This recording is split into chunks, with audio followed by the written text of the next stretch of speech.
Bank లో దొంగతనం చేసిన ఇద్దరు దొంగలు హైవే పక్కన ఉన్న ఒక హోటల్ ని హైజాక్ చేస్తారు. దొంగతనం చేసిన తర్వాత హోటల్ కు వెళ్లి తప్పించుకోవడానికి ఏం చేశారనేదే ఈ మూవీ స్టోరీ. ఈ మూవీ పేరు the last stop in Yuma county. And welcome back to filmy cafe channel. ఇప్పటి వరకు ఈ ఛానల్ ని సబ్స్క్రైబ్ చేయకపోతే సబ్స్క్రైబ్ చేసి పక్కనే ఉన్న బెల్ ఐకాన్ ని ఆన్ చేయండి. అలాగే ఫాలో అవ్వని వాళ్ళు ఫాలో అవ్వండి. ఇప్పుడు మూవీ స్టోరీలోకి వెళ్ళిపోదాం. ఈ మూవీ స్టోరీ 1970s లో జరుగుతుంది. మూవీ స్టార్టింగ్ లో హైవే పక్కన ఉన్న ఒక పాత పెట్రోల్ బంక్ ని చూపిస్తారు. అక్కడికి హీరో తన కారులో పెట్రోల్ కోసం వస్తే ఆ బంక్ లో పనిచేసే వాల్టేర్ అనే వ్యక్తి వచ్చి పెట్రోల్ లేదని చెప్తాడు. అది విన్న హీరో పెట్రోల్ లేకపోవడం ఏంటని అడిగితే రోజు రీఫిల్ చేయడానికి వచ్చే పెట్రోల్ లారీ ఈ రోజు రావడం లేట్ అయ్యిందని మరికొద్దిసేపట్లో వచ్చేస్తుందని చెప్తాడు. అది విన్న హీరో నెక్స్ట్ పెట్రోల్ బంక్ ఎంత దూరంలో ఉందని అడిగితే ఇక్కడ నుంచి మరో 100 కిలోమీటర్ల తర్వాత మాత్రమే పెట్రోల్ బంక్ ఉందని, దగ్గరలో ఎక్కడ పెట్రోల్ బంక్ లేదని వాల్టేర్ చెప్తాడు. ఇప్పుడు దగ్గరలో ఎక్కడ పెట్రోల్ బంక్ లేదని తెలుసుకున్న హీరో ఏం చేయాలని ఆలోచిస్తుంటే ఆ బంక్ లో పనిచేసే వాల్టేర్ అనే వ్యక్తి హీరోతో ఇలా చెప్తాడు. ఈ బంక్ పక్కనే డైనర్ అని ఒక హోటల్ లాంటిది ఉంది. పెట్రోల్ లారీ వచ్చే వరకు మీరు అక్కడ కొద్దిసేపు రెస్ట్ తీసుకోండి అని చెప్తాడు. అప్పుడు హీరోకి వేరే దారి లేక హోటల్ దగ్గరకు వెళ్లి కార్ ని పార్క్ చేస్తాడు. కానీ ఆ హోటల్ ఇంకా ఓపెన్ చేయలేదు. హోటల్ ఓపెన్ అయ్యే వరకు రేడియో విందామని హీరో ఎఫ్ఎం ఆన్ చేస్తే రేడియోలో ఒక బ్రేకింగ్ న్యూస్ వస్తుంది. పక్కనే ఉన్న సిటీలో ఇద్దరు దొంగలు బ్యాంక్ నుంచి $7 లక్షల దొంగతనం చేసి పారిపోయారని, అలాగే వాళ్ళ కార్ గ్రీన్ కలర్ లో ఉంటుందని, కార్ బ్యాక్ సైడ్ డ్యామేజ్ అయినట్టు ఉంటుందని న్యూస్ లో చెప్తారు. హీరో ఆ న్యూస్ వింటున్నప్పుడే పక్కన ఒక పోలీస్ కార్ వచ్చి ఆగుతుంది. ఆ కార్ లో నుంచి హోటల్ ని రన్ చేసే మేరీ అనే ఆమె దిగుతుంది. అలాగే ఈమె భర్త పోలీస్ ఆఫీసర్ ఈమెని డ్రాప్ చేసి అక్కడ నుంచి వెళ్ళిపోతాడు. హోటల్ ఓపెన్ చేసిన తర్వాత హీరో లోపలికి వెళ్తాడు. మరోవైపు హైవే పై గ్రీన్ కలర్ కారు వెళ్లడం చూపిస్తారు. అలాగే రోడ్డు పక్కన యాక్సిడెంట్ అయిన ఆరెంజ్ కలర్ ట్యాంక్ లారీ కనిపిస్తుంది. మరోవైపు హోటల్లో ఉన్న హీరో పెట్రోల్ లారీ రెగ్యులర్ గా ఏ టైం కు వస్తుందని, రోజు లేట్ గా వస్తుందా లేదంటే ఈ రోజు మాత్రమే లేట్ అయిందని మేరీని అడుగుతాడు. ఈ రోజే లేట్ అయిందని మరికొద్దిసేపట్లో వచ్చేస్తుందని మేరీ చెప్తుంది. అలాగే మీరెందుకు ఇంత కంగారు పడుతున్నారని మేరీ అడిగితే నాకు సారా అనే కూతురు ఉంది, అలాగే ఈ రోజు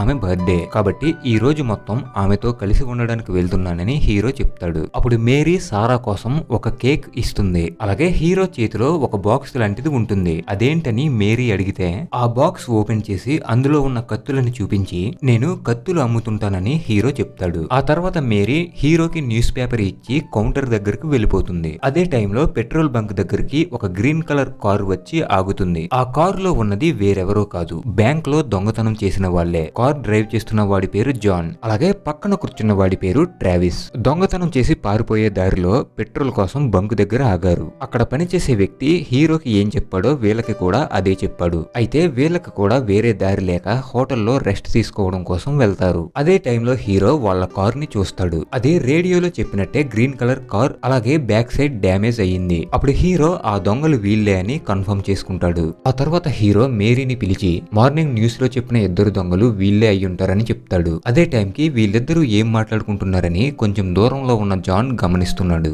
ఇప్పుడు మేరీ ఈ దొంగల గురించి చెప్పడానికి ఆమె భర్తకి కాల్ చేస్తుంది. కానీ అదే టైం కి జాన్ మేరీ తలపై గన్ పెట్టి కాల్ కట్ చేయకపోతే షూట్ చేస్తానని బెదిరిస్తాడు. అప్పుడు మేరీ భయపడి కాల్ కట్ చేస్తుంది. ఇప్పుడు ఈ హోటల్లో మేరీ అలాగే హీరో మాత్రమే ఉన్నారు. సో వాళ్ళిద్దరిని గన్ తో బెదిరించి మేమిద్దరం ఇక్కడ నుంచి వెళ్ళడానికి వేరే కారు ఉందా అని అడుగుతారు. కానీ మేరీకి కారు లేదు, అలాగే హీరో కారులో పెట్రోల్ లేదని తెలుస్తుంది. కాబట్టి వీళ్ళిద్దరూ పెట్రోల్ లారీ వచ్చే వరకు ఇక్కడే ఉండాలి. అలాగే మీరిద్దరూ ప్రాణాలతో బయటపడాలంటే మేము దొంగలమని ఎవరికి చెప్పకూడదని బెదిరించి ఆ తర్వాత అక్కడ ఉన్న ఫోన్ వైర్ ని కట్ చేస్తాడు. ఇప్పుడు కొద్దిసేపటి తర్వాత అక్కడికి ఇద్దరు కపుల్స్ వస్తారు. మరోవైపు హైవే పై వెళ్తున్న పోలీస్ కార్ ని చూపిస్తారు. ఆ కారులో ఉన్న పోలీస్ కి మేరీ వాళ్ళ భర్త కాల్ చేసి మేరీ నాకు కాల్ చేసింది, ఆ తర్వాత నేను మళ్ళీ చేస్తే కాల్ కనెక్ట్ అవ్వలేదు, కాబట్టి ఇప్పుడు నువ్వు ఆ హోటల్ దగ్గరకు వెళ్లి అక్కడ పరిస్థితి ఎలా ఉందో చూసి వచ్చేటప్పుడు కాఫీ పట్టుకురా అని చెప్తాడు. మరోవైపు జాన్ బంక్ లో పనిచేసే వాల్టేర్ దగ్గర కారు ఉందో లేదో చూసి రమ్మని ట్రావిస్ ని పంపిస్తాడు. అప్పుడు ట్రావిస్ వాల్టేర్ దగ్గరకు వెళ్లి మీ దగ్గర కారు ఉందా అని అడిగితే నా దగ్గర కారు లేదని అతను చెప్తాడు. మరోవైపు హోటల్ దగ్గరికి మేరీ భర్త పంపించిన పోలీస్ వస్తాడు. ఆ పోలీస్ ని చూసిన జాన్ భయపడతాడు. కానీ అతను కాఫీ కోసం వచ్చాడని అర్థమవుతుంది. అలాగే ఆ పోలీస్ మేరీ దగ్గరకు వెళ్లి మీరు స్టేషన్ కి కాల్ చేసి సరిగ్గా మాట్లాడలేదంట కదా, ఏమైనా ప్రాబ్లం ఉందా అని అడిగితే పెట్రోల్ లారీ రావడం లేట్ అయిందని అడగడం కోసం కాల్ చేశానని మేరీ అంటుంది. ఆ తర్వాత మేరీ స్టేషన్ కి పంపించడానికి కాఫీ రెడీ చేస్తుంది. అలాగే హోటల్లో ఏం జరుగుతుందో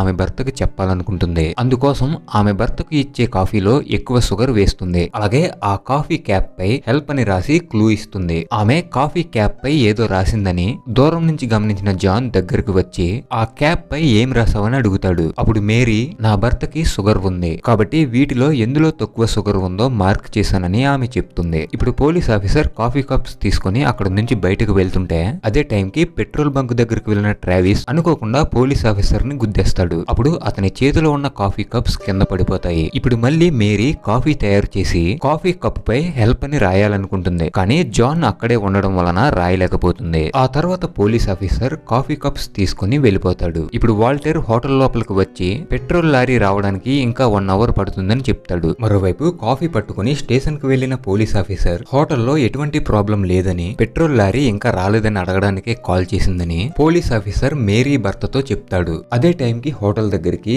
గవిన్ అలాగే అలెక్స్ అనే యంగ్ కపుల్ వస్తారు. వాళ్ళిద్దరూ అక్కడ ఉన్న గ్రీన్ కలర్ కార్ ని చూసి షాక్ అవుతారు. ఎందుకంటే వీళ్ళిద్దరూ కూడా ఆ దొంగల గురించి న్యూస్ విన్నారు. ఇప్పుడు గవిన్ ఆ కార్ లో ఉన్న డబ్బులు తీసుకోవడానికి కార్ బ్యాక్ డోర్ ని ఓపెన్ చేయడానికి ట్రై చేస్తాడు. అదే టైం కి వాల్టేర్ రావడం చూసి గవిన్ నార్మల్ గా బిహేవ్ చేస్తాడు. అలాగే పెట్రోల్ లారీ రావడానికి ఇంకా టైం పడుతుందని అప్పటి వరకు హోటల్లో రెస్ట్ తీసుకోండి వాల్టేర్ వాళ్ళిద్దరికి చెప్తాడు. ఇప్పుడు వీళ్ళిద్దరూ హోటల్లోకి వెళ్లి అక్కడ ఉన్న వాళ్ళలో దొంగలు ఎవరో తెలుసుకోవడానికి ట్రై చేస్తారు. అదే టైం కి ఆ హోటల్ కి రెగ్యులర్ గా వచ్చే డేవిడ్ అనే కస్టమర్ వస్తాడు. ఇప్పుడు జాన్ డేవిడ్ దగ్గరకు వచ్చి మీ కార్ లో పెట్రోల్ ఉందా అని అడిగితే నా కార్ లో పెట్రోల్ ఫుల్ గా ఉందని డేవిడ్ చెప్తాడు. అప్పుడు జాన్ ఆ కార్ లోనే ఇక్కడ నుంచి తప్పించుకోవాలని డిసైడ్ అవుతాడు. అలా కొద్దిసేపటి తర్వాత మేరీ తలపై గన్ పెట్టి నీ కార్ కీస్ ఇస్తే మీ అందరినీ సేఫ్ గా వదిలి మేమిక్కడ నుంచి వెళ్ళిపోతామని జాన్ డేవిడ్ తో అంటాడు. కానీ డేవిడ్ కూడా అతని దగ్గర ఉన్న గన్ బయటకు తీస్తాడు. అలా అక్కడ ఉన్న వాళ్ళందరూ కూడా వాళ్ళ దగ్గర ఉన్న గన్స్ బయటకు తీస్తారు. కానీ గవిన్ మాత్రం డేవిడ్ వైపు గన్ పెట్టి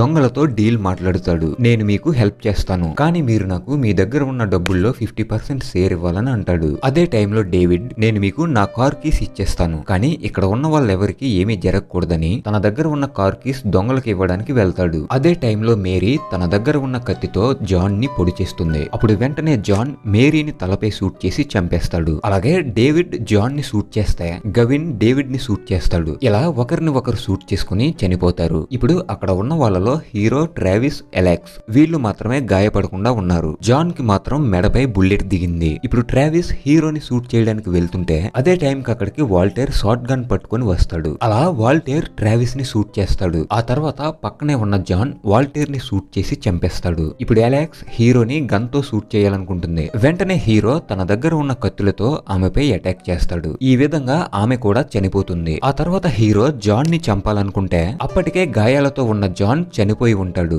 వెంటనే హీరో పోలీసులకి కాల్ చేయడానికి వాల్టర్ రూమ్ కు వెళ్తాడు. కానీ అక్కడికి వెళ్ళిన తర్వాత అతనికి వేరే ఆలోచన వస్తుంది. అదేంటంటే ఆ గ్రీన్ కలర్ కార్ లో ఉన్న డబ్బులన్నీ తీసుకుని అక్కడ నుంచి పారిపోవాలనుకుంటాడు. అలా బయటకు వచ్చిన హీరో డేవిడ్ కార్ లో ఉన్న పెట్రోల్ తీసి తన కార్ లో వేస్తాడు. మరోవైపు మేరీ భర్తని చూపిస్తారు. అతను మేరీకి కాల్ చేస్తే కాల్ కనెక్ట్ అవ్వదు. ఆ తర్వాత వాల్టర్ ఫోన్ కి కాల్ చేస్తే ఎవరు లిఫ్ట్ చేయరు. సో అక్కడ ఏదో జరుగుతుందని అనుమానం వచ్చి ఇతను హోటల్ దగ్గరకు వెళ్లాలనుకుంటాడు. మరోవైపు హీరో జాన్ కార్ లో ఉన్న డబ్బులు తీసి తన కార్ లో అక్కడ నుంచి వెళ్ళిపోదాం అనుకుంటాడు. కానీ అదే టైం కి ఆ హోటల్ దగ్గరికి ఒక కపుల్ వస్తారు. అలాగే ఆ హోటల్లో ఉన్న డెడ్ బాడీస్ ని చూసి భయంతో బయటకు పరిగెట్టుకుంటూ వచ్చి పోలీసులకి కాల్ చేద్దాం అనుకుంటారు. అప్పుడు హీరో వాళ్ళని గన్ తో బెదిరించి పోలీసులకి కాల్ చేయొద్దని చెప్తాడు. అలాగే హోటల్లో ఉన్న వాళ్ళందరినీ చంపింది హీరో అని వాళ్ళు అనుకుంటారు. కానీ వాళ్ళని చంపింది నేను కాదని చెప్పినా సరే నమ్మరు. అలాగే ఆమె పేరు సారా అని తెలిసి హీరోకి వాళ్ళ కూతురు గుర్తొస్తుంది. సో వాళ్ళపై అటాక్ చేయకుండా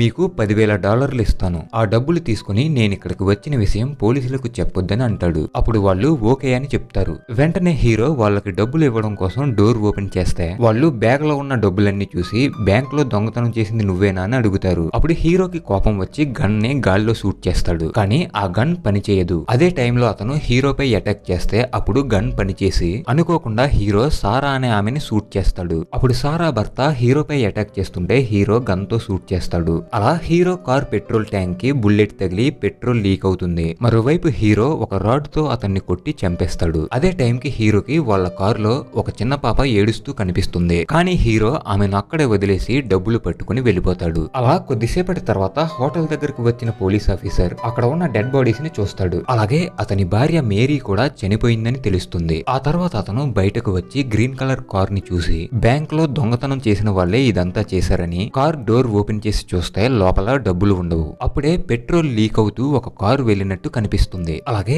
అక్కడ ఉన్న ఒక కారులో చిన్న పాప ఏడుస్తున్న సౌండ్ వినిపించి పరిగెట్టుకుంటూ అక్కడికి వెళ్లి ఆమెని అతనితో పాటు వచ్చిన పోలీస్ కి ఇచ్చి పంపిస్తాడు. ఆ తర్వాత ఇతను పెట్రోల్ లీక్ అవుతూ వెళ్లిన హీరో కార్ ని ఫాలో అవుతూ వెళ్తాడు. మరోవైపు హీరో కార్ కొద్ది దూరం వెళ్ళాక పెట్రోల్ లీక్ అవడంతో ఆగిపోతుంది. అప్పుడు హీరో డబ్బులు పట్టుకుని అక్కడ నుంచి వెళ్ళిపోతుంటే రోడ్డు పక్కన యాక్సిడెంట్ అయిన ఆరెంజ్ కలర్ ట్రక్ కనిపిస్తుంది. ఆ ట్రక్ దగ్గరకు వెళ్లి చూస్తే డ్రైవర్ ఆల్రెడీ చనిపోయి ఉంటాడు. ఈ ట్రక్ నే మూవీ స్టార్టింగ్ లో చూపించారు. అది మాత్రమే కాదు, ఆ హోటల్ దగ్గర ఉన్న బంక్ దగ్గరికి పెట్రోల్ తెచ్చే లారీ కూడా ఇదే. ఇప్పుడు హీరో ఆ ట్యాంక్ లో నుంచి పెట్రోల్ ఎలా తీయాలని చూస్తుంటే అదే టైం కి అక్కడికి పోలీస్ వస్తాడు. ఇతను హీరో కారు దగ్గరికి వచ్చి చెక్ చేసి ఆ లారీ వైపు చూస్తే హీరో లారీపై ఉంటాడు. వెంటనే హీరో అక్కడ ఏం జరిగిందో చెప్పాలనుకుంటాడు. నేను అక్కడ ఉన్న వాళ్ళని చంపలేదు, కేవలం అక్కడ ఉన్న డబ్బులు మాత్రమే నేను పట్టుకొచ్చానని చెప్తాడు. కానీ పోలీస్ ఆఫీసర్ హీరో చెప్పింది నమ్మకుండా అతన్ని షూట్ చేయడానికి దగ్గరకు వస్తాడు. వెంటనే హీరో లీక్ అవుతున్న పెట్రోల్ పై లైటర్ ఆన్ చేసి అక్కడ నుంచి పారిపోతుంటే